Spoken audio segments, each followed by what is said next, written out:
Hello future के doctors, my name is Brahmamay Sahu and welcome back to my YouTube channel physitics physics. तो आप सब लोगों को पता है कि हम लोग नीट का प्रीवियस क्वेश्चन प्रैक्टिस कर रहे हैं और हम लोगों ने पार्ट 1 में पिछले वाले वीडियो में सिस्टम ऑफ पार्टिकल्स और रोटेशनल मोशन का क्वेश्चन डिस्कस किया था। तो हम लोगों ने टोटल 25 क्वेश्चन डिस्कस किया था जो कि 1988 से 2002 तक था। इस वाले वीडियो में यानी पार्ट 2 में हम लोग 2002 से लेके 2009 तक का 25 क्वेश्चन डिस्कस करने वाले हैं। ओके, तो चलिए शुरू करते हैं। पहला क्वेश्चन दिया गया है, consider a contact point P of a wheel on ground which rolls on ground without slipping, then value of displacement of P when wheel completes half of rotation if radius of wheel is 1 metre. देखिए, ये मान लेते हैं ground है। Okay, तो यहाँ पे एक व्हील था ऐसे, ये अगर हाफ रिवॉल्यूशन करेगा मगर यहाँ पे पहुंच जाएगा तो बोला गया कि देखिए, हाफ रिवॉल्यूशन करेगा तो एक पॉइंट है पी, एक पॉइंट है पी जो कि कांटेक्ट में है, ग्राउंड के कांटेक्ट में, ये पॉइंट पी है। अगर ये हाफ रोटेशन करता है तो बोला गया कि पी पॉइंट का डिस्प्लेसमेंट कितना होगा। देखिए, हाफ रोटेशन करेगा मतलब ये क्या है, पाई आर है, पाई आर, हाफ रोटेशन किया तो ये वाला जो पॉइंट है पी वो यहाँ पहुंच जाएगा पी। तो डिस्प्लेसमेंट क्या हुआ, ये वाला डिस्टेंस, ये डिस्प्लेसमेंट हुआ ना। तो डिस्प्लेसमेंट क्या होगा, डिस्प्लेसमेंट जो डी हो जाएगा वो हो जाएगा आपका, रेडियस आर है तो ये 2r हो जाएगा, तो हो जाएगा pi r square plus 2r square, क्योंकि ये राइट एंगल ट्राइंगल बनाएगा। ओके, तो डी कितना हो जाएगा, pi square r square plus 4r square. R को हम कॉमन ले लेते हैं, बाहर ले आते हैं, तो आर इज इक्वल टू,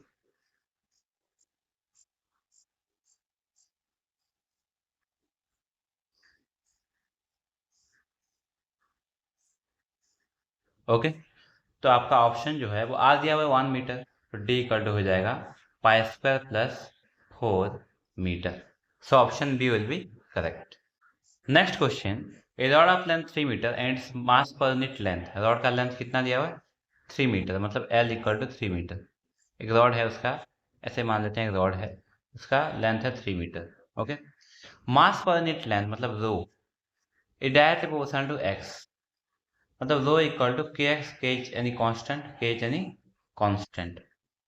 ये बोला है कि सेंटर ऑफ ग्रेविटी क्या होगा, सेंटर ऑफ ग्रेविटी मतलब क्या, एक्स सी ओ जी, जो फॉर्मूला होता है वो होता है d m x by d m integration. D m मतलब एक्स डिस्टेंस पे एक छोटा सा मास, एक्स डिस्टेंस पे डी एक्स पे एक छोटा सा मास डी एम।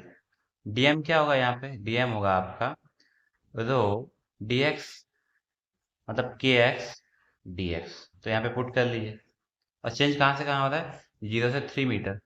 तो डी एम मतलब के x D x into x integration by के एक्स डी एक्स। तो कितना हो जाएगा ये, के x square D x divided by के एक्स स्क्वायर के एक्स डी एक्स।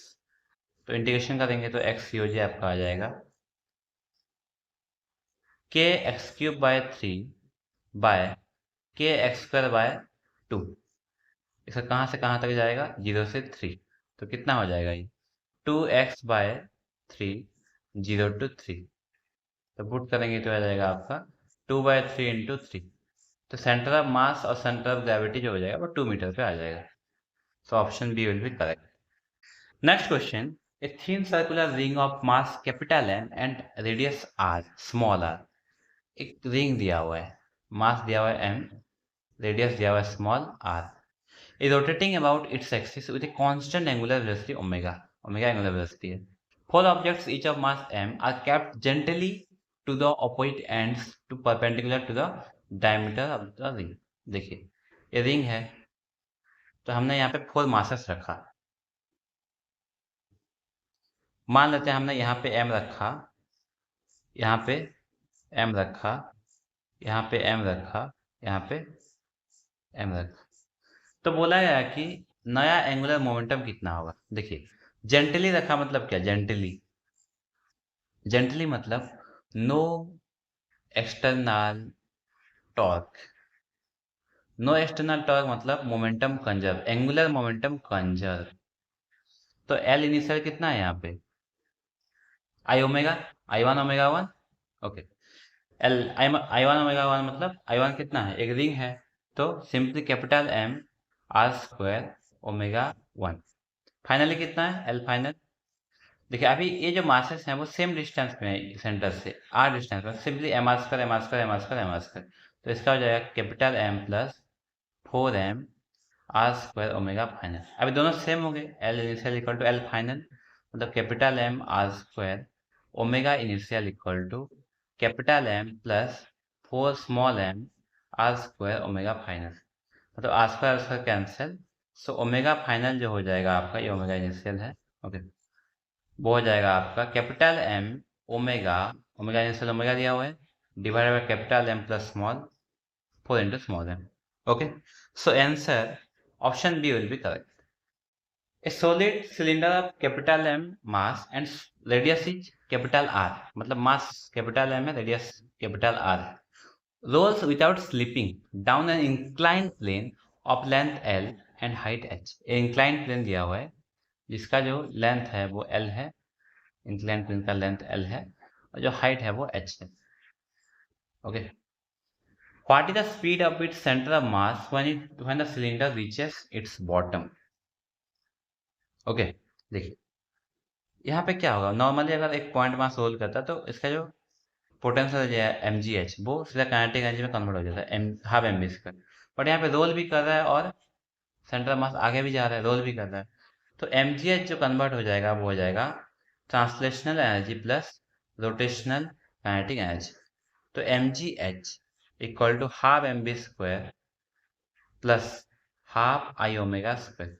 क्या बोला है यहाँ पे, सिलेंडर बोला है, तो आई जो होता है वो हाफ एम आर स्क्वायर होता है। ओके, तो m g h is equal to half m B square plus half into half m are square omega square, r square omega square मतलब भी स्क्वायर। ओके, तो एम जी एच जो हो जाएगा वो हो जाएगा आपका 1/2 m B square plus 1/2 into 1/2 m omega square. तो यहाँ पे आपका भी जो आएगा आप इसको सॉल्व कर लीजिएगा, 4gh/3 root. So option C will be correct. देखिए यहाँ पे आप एक चीज को याद रख लीजिए, यहाँ पे मैं बता देता हूँ आपको। जैसे कि मान लेते हैं कि एक बॉडी मूव कर रहा है, उसका काइनेटिक एनर्जी जो ट्रांसलेशनल होता है, ओके, वो होता है half m v square. Rotational जो होता है कि रोटेशनल वो होता है half I omega square. I मतलब क्या, आई मतलब मोमेंट ऑफ इनर्शिया।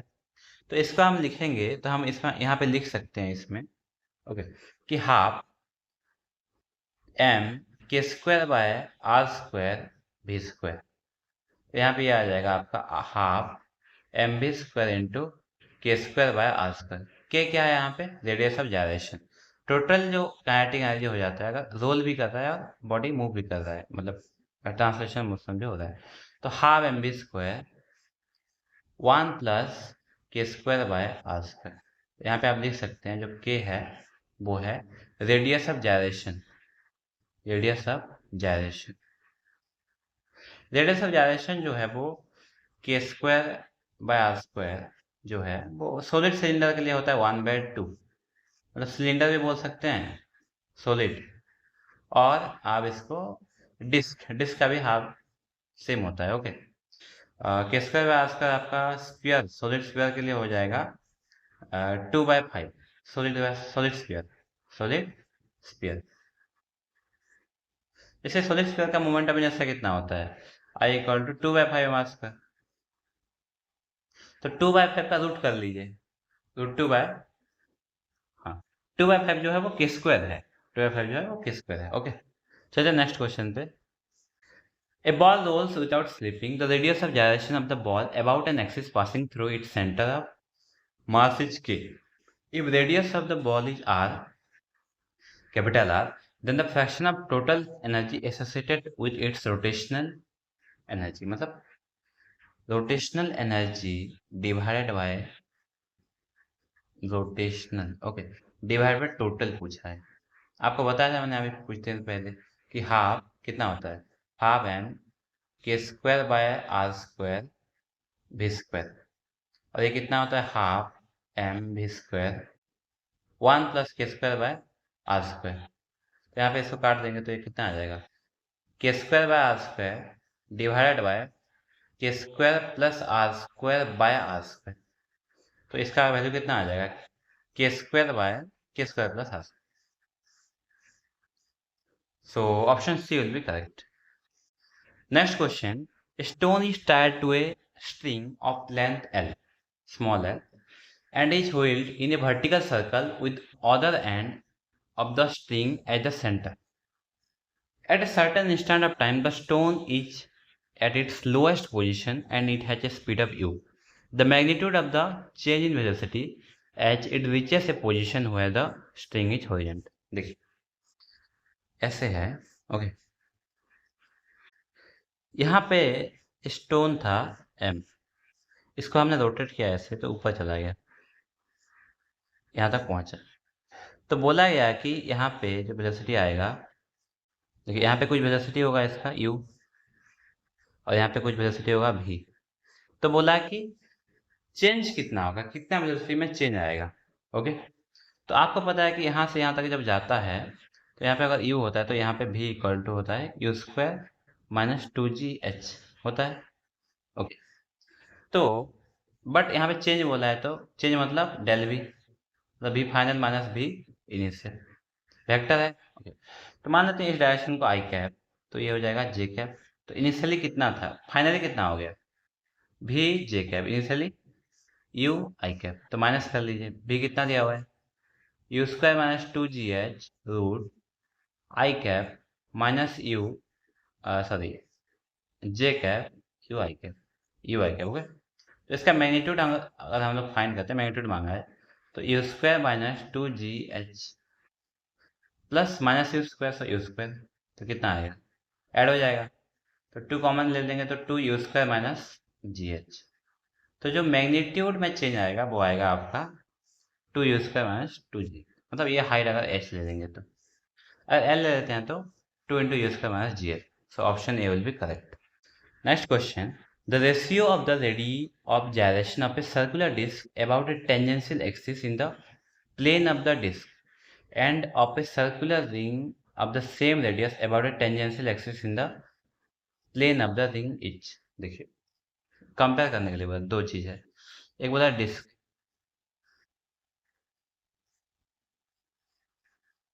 डिस्क दिया हुआ है, तो डिस्क के कहाँ पे बोला है, एक डिस्क दिया हुआ है, दूसरा दिया हुआ है रिंग, ये डिस्क मान लेते हैं अब, दूसरा रिंग दिया हुआ है, ये डिस्क है, डिस्को, ये है आपका रिंग।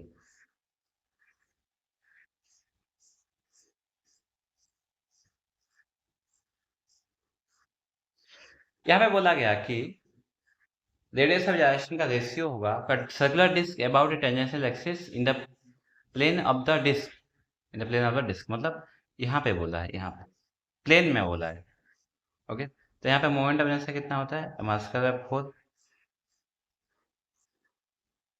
तो यहाँ पे कितना हो जाएगा एम आर स्क्वायर बाय 4 प्लस m are square 5 m are square by 4, okay.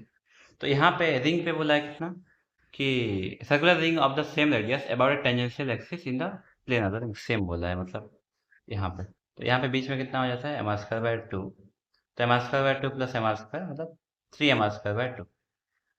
देखिए यहाँ 5, तो इसका हम लोग लिख सकते हैं के यहाँ पे आ जाएगा k square by r square हो जाएगा आपका 5/4, यहाँ पे के स्क्वायर बाय आर स्क्वायर हो जाएगा आपका 3/2, जितना मल्टीप्लाई हुआ होगा आपका एम आर स्क्वायर से 3/2। तो यहाँ पे k1/k2 पूछा है, k1/k2 पूछा है, तो k1/k2 मतलब रूट करो यहाँ पे, k1/r रेडियस सेम है तो √5/2 हो जाएगा, और यहाँ पे k2/r हो जाएगा आपका √3/2।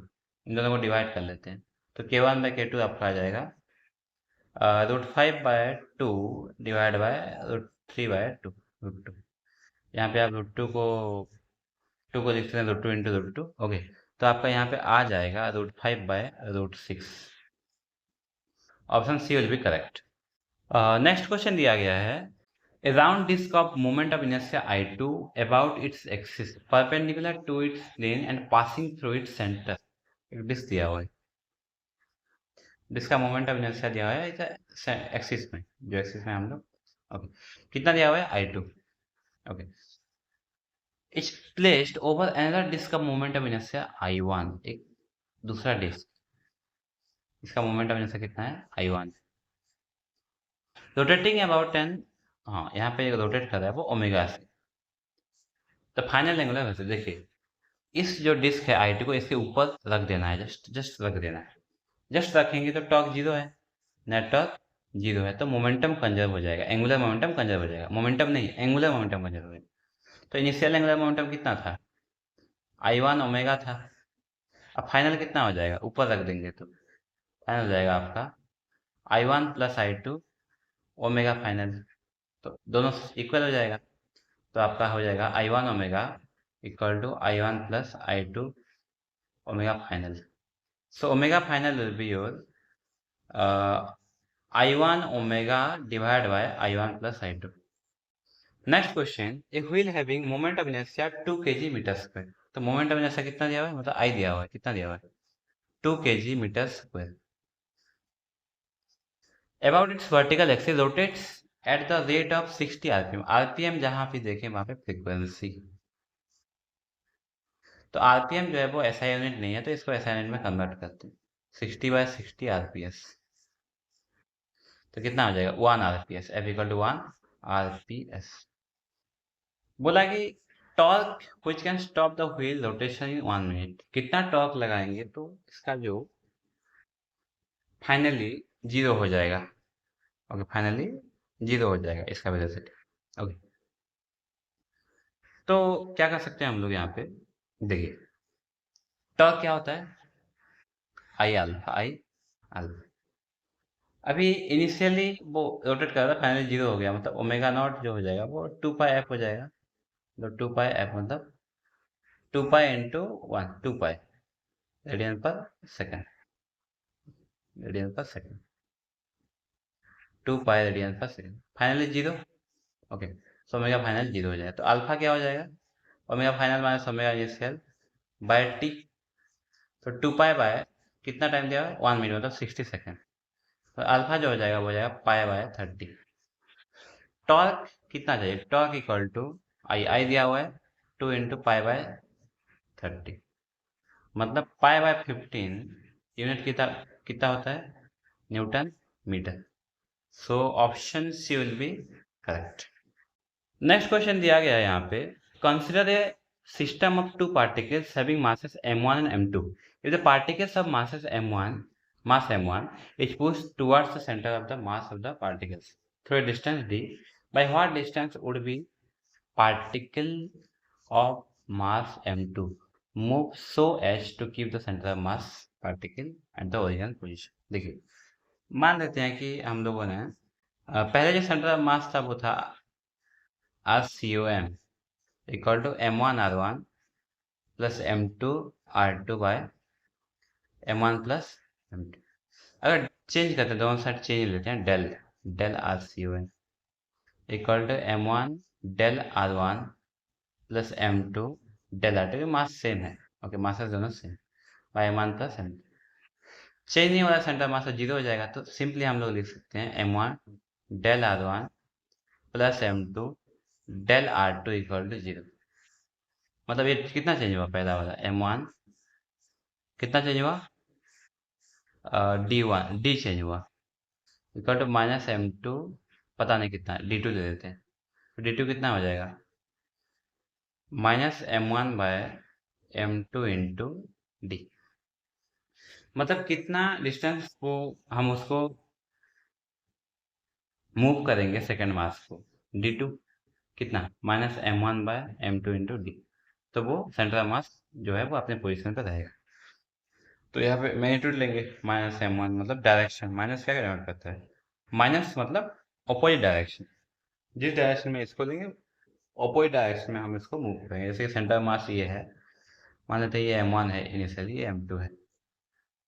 तो अगर m1 को इधर ले लेते हैं तो हमें m2 को इधर लेना पड़ेगा ताकि centre of mass same position पे रहे। Okay, so option B will be correct. 3 particles each of mass m gram are situated at the vertices of an equilateral triangle। equilateral triangle है मतलब साइड जो है वो सेम है।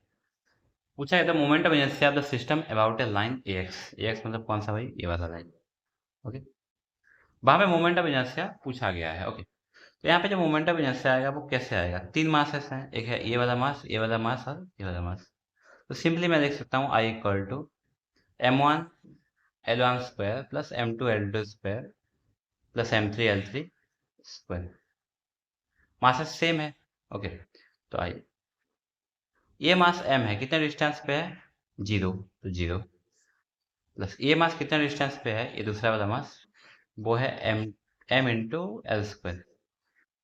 ये वाला कितने डिस्टेंस पे, ये हमें पता नहीं है, ये हमें ये डिस्टेंस निकालना पड़ेगा, परपेंडिकुलर डिस्टेंस। ये एंगल कितना है, 30 डिग्री, क्योंकि ये 60 है, इक्विलेटरल ट्रायंगल है ना। ये L है तो ये कितना हो जाएगा, L साइन 60 साइन 30, साइन 30 मतलब 1/2, 1/2। तो यहाँ पे कितना हो जाएगा, m into L into 1/2 square, मतलब I जो हो जाएगा वो हो जाएगा ml square plus ml square divide by 4, so हो जाएगा 5ml स्क्वायर डिवाइडेड बाय 4। तो option C will be correct. Next question, two bodies have their moments of inertia I and 2I about their axis respectively. Okay, if their kinetic energies of rotation are equal, kinetic energy of rotation, okay, rotation मतलब half I omega, their angular velocity will be in the ratio of, मतलब दोनों में kinetic energy of rotation motion वो same है। इसका मतलब ये है कि half I1 omega 1 square is equal to half I2 omega 2 square. Half half cancel, I1 कितना है, I omega 1 square equal to 2I omega 2 square. Omega 1 square by omega 2 square equal to कितना हो जाएगा, 2/1। तो ओमेगा 1 बाय ओमेगा 2 कितना हो जाएगा, √2/1, √2 is to 1. So option C will be correct. Next question. A drum of radius capital R M and mass capital M rolls down without slipping along an inclined plane of angle theta. The frictional force, देखिए ये ऐसे है, मान लेते हैं ये एक आपका इंक्लाइंड प्लेन है, तो एक ड्रम यहाँ पे मैंने रखा, ये रोल कर रहा है, तो फ्रिक्शन कैसे लगेगा आपका, ऐसे लगेगा। तो फ्रिक्शन जब लगेगा यहाँ पे तो फ्रिक्शन क्या करेगा, घुमाएगा इसको। अगर नॉर्मली फ्रिक्शन नहीं होता तो सीधा चला जाता नीचे, फ्रिक्शन क्या करेगा, घुमाएगा। डिसिपेट्स एनर्जी एज हीट, नहीं, क्योंकि हीट जनरेट नहीं करेगा, क्योंकि देखिए जिस पॉइंट पे फ्रिक्शन लगेगा वो वाला पॉइंट ये है मान लेते हैं, तो ये वाला पॉइंट ऊपर चला जाएगा, फ्रिक्शन की वजह से जो वर्क डन है वो यहाँ पे 0 हो जाएगा। अगर नॉर्मली स्लाइड करता, मान लेते हैं स्लाइड कर रहा है, ऐसे फ्रिक्शन लग रहा है ऊपर, अब बॉडी आ रही नीचे, तो ये पॉइंट मूव कर रहा है ना अपोजिट, तो फ्रिक्शन वर्क डन क्या होगा, नेगेटिव होगा। बट यहाँ के केस में ये पॉइंट ही चला जा रहा है ऊपर, मतलब फ्रिक्शन का फोर्स इस पॉइंट पे लगा, बट पॉइंट ऊपर चला गया, तो फ्रिक्शन की वजह से वर्क डन 0, तो नो डिसिपेट सब एनर्जी यहाँ पे। ओके, डिक्रीज रोटेशन, डिक्रीज कैसे करेगा, फ्रिक्शन की वजह से रोटेशन होता है, डिक्रीज नहीं करेगा। अगर फ्रिक्शन नहीं होता तो सीधा चला जाता है वो, the decrease in the rotation and ये तो नहीं होगा, रोटेशन को तो डिक्रीज नहीं करता है। Converts translation energy to rotation energy, this is correct, because अगर फ्रिक्शन नहीं होता ये सीधा चला जाता, फ्रिक्शन है इसीलिए ये घूम घूम के जा रहा है। तो ये क्या कर रहा है, कुछ जो एनर्जी था आपका ट्रांसलेशन एनर्जी, काइनेटिक एनर्जी, उसको वो रोटेशनल एनर्जी में कन्वर्ट कर रहा है, मतलब घुमा रहा है। So option D will be correct.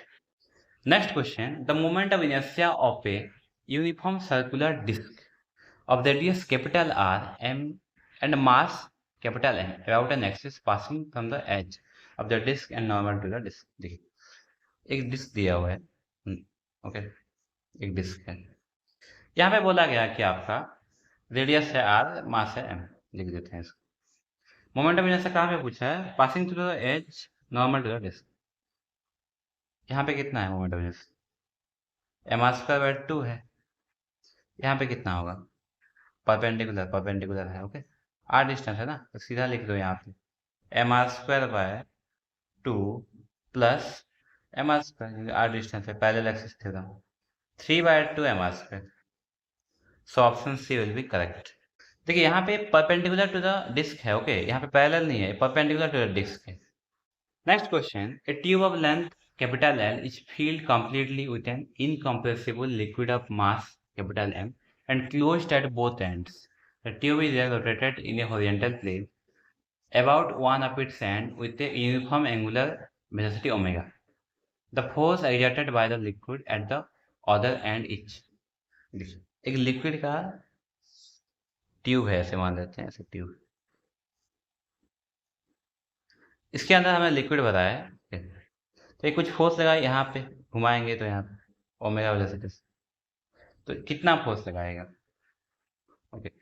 तो मान लेते हैं एक यहाँ पे मास लेते हैं, क्योंकि मास जो है वो वेरी कर रहा है डिस्टेंस के साथ, तो यहाँ पे मास कितना रहता है, DM equal to mass per unit length m/l into dx। ये लग रहा है फोर्स ऐसे df, ऐसे लगा रहा है f प्लस df, तो नेट फोर्स कितना है df, तो df कितना है dm ओमेगा² x, क्योंकि ये x डिस्टेंस, तो जो f हो जाएगा वो क्या हो जाएगा, इंटीग्रेशन ऑफ df हो जाएगा, इंटीग्रेशन ऑफ df। तो दोनों तरफ इंटीग्रेशन करते हैं, dm ओमेगा² x, dm मतलब कितना m/l ओमेगा² x dx, integration from 0 to l, तो हो जाएगा m/l ओमेगा² x²/2, मतलब l²/2 सिंपली पुट कर देते हैं, तो सिंपली हो जाएगा m omega l divide by 2। So option C will be correct. देखिए यहाँ पे हम लोग इसका सेंटर ऑफ मास यूज करके भी कर सकते हैं, जैसे यहाँ पे सेंटर ऑफ मास है आधे डिस्टेंस पे, l/2 डिस्टेंस पे, तो सीधा सीधा हम यूज कर सकते हैं m ओमेगा² centre of mass. Next question, the moment of inertia of a uniform circular disk of radius capital R and mass capital N about an axis touching the disk at its diameter and normal to the disk। अच्छा देखिए, normal to the disc and touching its diameter, मतलब diameter मान लेते हैं ये है, ये भी डायमीटर है, ये भी डायमीटर, यहाँ पे टच कर रहा है और नॉर्मल है, इसके नॉर्मल है मतलब क्या, नॉर्मल है मतलब यहाँ पे कितना होगा मोमेंट ऑफ इनर्शिया, नॉर्मल पे m²/2, सेंटर ऑफ मास पे m²/2, तो यहाँ पे कितना हो जाएगा m²/2 plus m², simple parallel axis theorem, 3m²/2। So option D will be correct. Next question, a wheel has angular acceleration 3 radian per second square and initial velocity, angular velocity जो है 2 radian per second है। In a time 2 second it has rotated through an angle, angle पूछा गया है, तो क्या दिया हुआ है यहाँ पे, अल्फा दिया हुआ है 3 radian per second square, omega दिया हुआ है कितना 2 रेडियन पर सेकेंड, टाइम दिया हुआ है कितना 2 सेकेंड, तो पूछा गया कि एंगल कितना हो, theta, what is theta, how much theta. आपको पता है कि s equal to ut plus half at square, normally linear case में, एंगुलर केस में theta angular displacement equal to angular velocity t plus half angular acceleration t², तो 2 into 2 plus half into 3 into 2² 4, तो कितना हो जाएगा 4 plus 6 10, तो 10 हो जाएगा आपका 10 रेडियन, थीटा हो जाएगा 10 radian. So option A will be correct. Next question, a uniform rod of length L and mass small m is free to rotate about point A. The rod is released from rest in the horizontal position. Given that the moment of inertia of the rod is mL²/3, the initial angular acceleration of the rod। देखिए rod ऐसे रखा हुआ था, हमने इसको छोड़ दिया ऐसे, तो इसको छोड़ेंगे तो वो जाएगा कहाँ, नीचे जाएगा, ऐसे ऐसे घूमेगा, ऐसे घूमेगा, तो ये सेंटर ऑफ मास बीच में है ना, तो वो ऐसे घूमेगा। इसका मतलब क्या है कि यहाँ पे mg लग रहा है नीचे, कितने डिस्टेंस पे l/2 डिस्टेंस, ये टॉर्क दे रहा है, इसको टॉर्क दे रहा है ना, ये l/2 डिस्टेंस पे mg लग रहा है, टॉर्क कितना दे रहा है mg into L by to. तो वो टॉर्क क्या कर रहा है, घुमा रहा है इसको, इक्वल टू टॉर्क, तो इक्वल टू आई अल्फा, यहाँ पे घूम रहा है ना ए पे। तो यहाँ पे आपका एंगुलर एक्सप्रेशन पूछा है, तो अल्फा क्या हो जाएगा, M G L by two by I कितना दिया हुआ है, एम एल स्क्वायर बाय 3। तो सिंपली जो आपका अल्फा हो जाएगा वो हो जाएगा 3g/12। So option C will be correct here. Next question, a particular mass small m moves in a xy plane with a velocity v along the straight line AB। मान लेते हैं कि एक प्लेन है, ये xy प्लेन है, okay, xy plane है। ये जा रहा है एक वेलोसिटी से, एक लाइन है यहाँ पे, v वेलोसिटी से जा रहा है एक particle, okay. If the angular momentum of the particle with respect to origin is L A, यहाँ पे ओरिजिन के रेस्पेक्ट में एल एंगुलर मोमेंटम है, when it is at A its angular momentum is L A and it is at B angular momentum is L B. देखिए मान लेते हैं दो पॉइंट है यहाँ पे, ये पॉइंट ए है, ये पॉइंट बी। एक बॉडी जा रहा है भी वेलोसिटी, यहाँ पे भी यहाँ पे भी। तो यहाँ के रेस्पेक्ट में आपका एंगुलर मोमेंटम एल ए और एल बी है, ए का, ए पॉइंट पे बी पॉइंट। तो एंगुलर मोमेंटम क्या होता है, एल होता है आपका आर क्रॉस पी। इसका मैग्नीट्यूड देखते हैं, तो आर क्रॉस पी क्या होगा, आर है आपका ऐसे, पी है आपका ऐसे, तो ऊपर आ जाएगा बाहर की तरफ, एल मोमेंटम बाहर, मतलब डायरेक्शन दोनों में सेम होगा, ए और बी में। एल का मैग्नीट्यूड क्या होता है, आर पी साइन थीटा। मतलब क्या मैं इसको लिख सकता हूँ, P into R perpendicular, R जो परपेंडिकुलर होगा पी के। तो इस केस में देखिए, पहले केस में, ए केस में P equal to M B, P B equal to M B, दोनों केस में एम बी है। और दोनों केस में परपेंडिकुलर डिस्टेंस भी सेम ही है। देखिए सेंटर से हम लोग निकालते हैं, तो देखिए ये परपेंडिकुलर डिस्टेंस सेम है दोनों में, तो यहाँ पे हम लोग पुट करेंगे तो ये एम भी मान लेते हैं आर है, तो ये दोनों के लिए एम बी आर हो जाएगा, और डायरेक्शन दोनों का बाहर है, तो option A will be correct, दोनों का जो एंगुलर मोमेंटम है वो सेम हो जाएगा।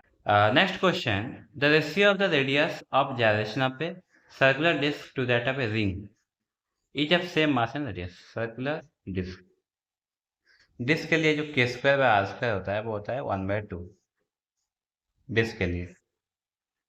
रिंग के लिए कितना होता है, रिंग के लिए होता है वो 1, क्योंकि एम आर स्क्वायर होता है ना। तो इनका रेशियो क्या होगा, मान लेते हैं के square disc divide by k square ring, तो ये हो जाएगा आपका 1/2/1, सो 1/2 हो जाएगा। अगर के डिस्क डिवाइडेड बाय के रिंग करते हैं तो कितना हो जाएगा, 1/2 रूट मतलब 1/√2। सो option D will be correct. Next question, a thin rod of length L, capital L, and mass capital M is bent at its midpoint into two halves so that the angle between them is 90 degree। मतलब एक length है उसको bend कर दिया हमने बीच में,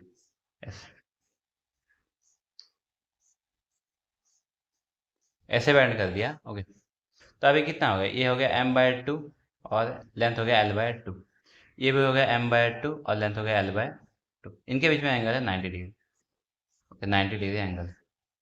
यहाँ पे बोला गया है कि the moment of inertia of the bent rod about an axis passing through the bending point and perpendicular to the plane. Bending point मतलब यहाँ पे, इस पॉइंट पे इसका मोमेंट ऑफ इनर्शिया कितना होगा। तो यहाँ पे इस पॉइंट के लिए ये वाला जो रॉड है और ये वाला रॉड है, टोटल दोनों रॉड के लिए कितना होगा मोमेंट ऑफ इनर्शिया, आई हो जाएगा आपका m1 L1 square divided bye 3 plus m2 L2 square divided bye 3। सो आई हो जाएगा आपका m1 मतलब m/2 और L1 मतलब l/2 square by 3 plus same है ना दोनों, l/2 स्क्वायर बाय 3। अब दोनों का सेम हो जाए तो आई कितना हो जाएगा, ml square by 12। So option D will be correct. Question 47, यहाँ पे two bodies of masses 1 and 3 kg है, जो position vector given. Centre of mass asking, centre of mass क्या होता है, R centre of mass equal to m1 r1 plus m2 r2 divide by m1 plus m2। m1 मतलब 1 into this I cap plus 2j cap plus k cap plus 3 into -3 i cap -2j cap plus k cap divide by m1 plus m2 मतलब 1 plus 3, तो हो जाएगा i cap plus 2j cap plus k cap -9k cap -9i cap -6j cap plus 3k cap divide by 4, तो कितना हो जाएगा ये हो जाएगा आपका -8/4 -2i कैप, ये जाएगा -4/4 -j कैप, ये जाएगा 4/4 मतलब k cap. So option A will be correct. Next question, 4 identical thin rods each of mass capital M and length L form a square frame. Moment of inertia of this frame about an axis passing through the center of the square and perpendicular to the plane. देखिए, तो इसका मास m है, length l है, मास m है, length l है, मास m है, length l है, मास m है, लेंथ l है. तो यहाँ पे सेंटर पे कितना होगा? तो सेंटर पे जो होगा वो इन दोनों का एडिशन होगा ना, परपेंडिकुलर एक्सिस थ्योरम लगाएंगे. तो इस केस में जितना होगा i, इस केस में होगा i, तो यहाँ पे हो जाएगा 2i. i सेंटर पे कितना हो जाएगा? 2i. तो हमें i निकालना पड़ेगा. अब i कैसे निकालेंगे? देखिए, इसके लिए ये रॉड और ये रॉड के बीच में वो जा रहा है. ओके, तो इनका हो जाएगा आपका i equal to ml² plus ml², और ये दोनों रॉड, ये रॉड और ये रॉड L/2 डिस्टेंस पे हैं, तो ml/2 square plus ml/2 square, तो कितना हो जाएगा ये? i आपका हो जाएगा यहाँ पे ml²/6 प्लस ml²/8, तो जब 4/6 ml², तो IC कितना है? 2 into this perpendicular axis theorem, तो 2 इंटू 4/6 ml², तो सीधा हो जाएगा आपका कितना हो जाएगा? 4/3 ml². So option D will be correct. Next question, यहाँ पे बोला गया कि if force F acting on a particle having position vector r and torque is your tau, बोला कौन सा कंडीशन यहाँ पे सही होगा? तो देखते हैं, पहले टॉर्क लिखते हैं. टॉर्क क्या होता है? r cross f. मतलब अगर ये r होता है, मान लेते हैं ये f होता है, तो टॉर्क होगा वो परपेंडिकुलर दोनों के. okay. इसका मतलब torque is perpendicular to r and torque is also perpendicular to f. It means हम अगर दोनों का डॉट प्रोडक्ट करते हैं, r क्रॉस टाउ करते हैं, इक्वल टू 0 हो जाएगा, और f क्रॉस टाउ करते हैं तो 0 हो जाएगा. तो कौन सा ऑप्शन सही हो जाएगा? दोनों का जो डॉट प्रोडक्ट है वो 0 हो जाएगा. तो यहाँ पे ऑप्शन शायद दिया नहीं है, गलती से. ओके, तो दोनों का डॉट प्रोडक्ट 0 हो जाएगा. तो last question of this video, A thin circular ring of mass capital M and radius capital R. एक रिंग दिया हुआ है, इसका रेडियस दिया हुआ कैपिटल R, मास दिया हुआ capital M, rotating in a horizontal plane about an axis vertical to its plane with a constant angular velocity omega. If two objects each of mass m, small m, attach gently to the opposite ends. मतलब ऐसे है ring, यहाँ पे मैंने ऐसे एक small M, यहाँ पे एक स्मॉल एम, जेंटली मतलब कुछ टॉर्क नहीं हो रहा है, टॉर्क 0 है, टॉर्क 0 है, मतलब एंगुलर जो मोमेंटम है कंजर्व हो जाएगा. अगर रखा तो बोला कि नया जो एंगुलर वेलोसिटी है वो कितना आएगा. इनिशियली कितना था angular velocity? Initially angular momentum कितना था? आई ओमेगा I1 ओमेगा 1, मतलब m, मतलब capital M r² omega 1. Finally कितना हो गया? दो मास ऐड हो गए उतने ही डिस्टेंस पे, r डिस्टेंस पे, तो सिंपली हो जाएगा आपका capital M plus 2m into r² omega final. दोनों सेम हो जाएगा, सेम कर लीजिए दोनों को. m r², पहले भी हम लोगों ने ऐसा क्वेश्चन किया था, आई थिंक सेम क्वेश्चन हमने किया था, डिस्क के केस में किया था शायद. तो दोनों कैंसिल हो जाएगा, रेडियस सेम है, तो ओमेगा फाइनल जो हो जाएगा वो हो जाएगा capital M omega initial divided by capital M plus 2m, 2 small M. Okay, तो यहाँ पे जो आंसर इसका हो जाएगा वो हो जाएगा A, option A will be correct. अच्छा, तो अभी क्वेश्चन डिस्कशन समाप्त होता है। इस वीडियो में हम लोगों ने 25 क्वेश्चन डिस्कस किया।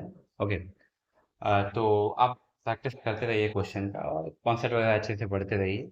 नेक्स्ट वीडियो में हम लोग बाकी का क्वेश्चन डिस्कस करने वाले हैं। Okay, thanks for watching, take care, bye bye.